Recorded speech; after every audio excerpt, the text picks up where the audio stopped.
Question है number series का। यहाँ पर प्रश्न में नंबर सीरीज दी हुई है।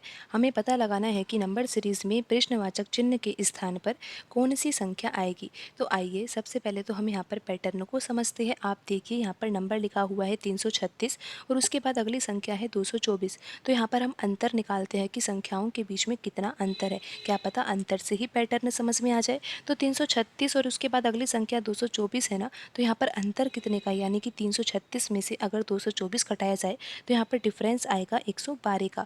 फिर आप देखिए 224 के बाद यहाँ पर 168 लिखा हुआ है ना, तो इन दोनों संख्याओं के बीच में अंतर कितने का होगा, 56 का होगा।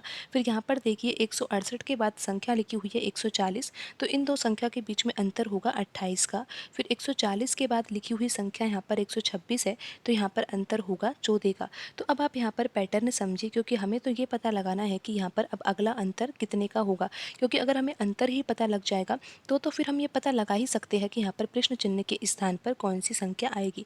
तो अब आप यहाँ पर समझिए कि चूँकि अंतर लिखा हुआ है किस प्रकार लिखा हुआ है। यहाँ पर 112 से 156 कैसा आया होगा। 112 का अगर आधा किया जाए तो 56 आएगा ना। 56 का अगर आधा किया जाए तो 28 आएगा। 28 का अगर आधा किया जाए तो 14 आएगा। और 14 का अगर आधा किया जाए तो क्या आएगा, 7 आएगा। तो हमें ये पता लग गया है कि यहाँ पर अंतर कितने का आ रहा है, 7 का आ रहा है। और आप ये भी देखिए यहाँ पर जो ये नंबर सीरीज है ना, ये घटते क्रम में है। तो यहाँ पर 126 के बाद जो अगली संख्या आएगी वो 126 से कम होगी। और कितना कम होगी ये हमें अंतर से ही पता चल रहा है कि 7 कम होगी। तो यहाँ पर आप अगर 126 में से 7 घटाओगे तो कितना आएगा, 119 आएगा। तो यहाँ पर प्रश्न चिन्ह के स्थान पर कौन सी संख्या आएगी, 119 आएगी। और आप ये देख ही सकते हो कि यहाँ पर ऑप्शन ए में लिखी हुई संख्या 119 है। तो यहाँ पर ऑप्शन ए सही आंसर होगा।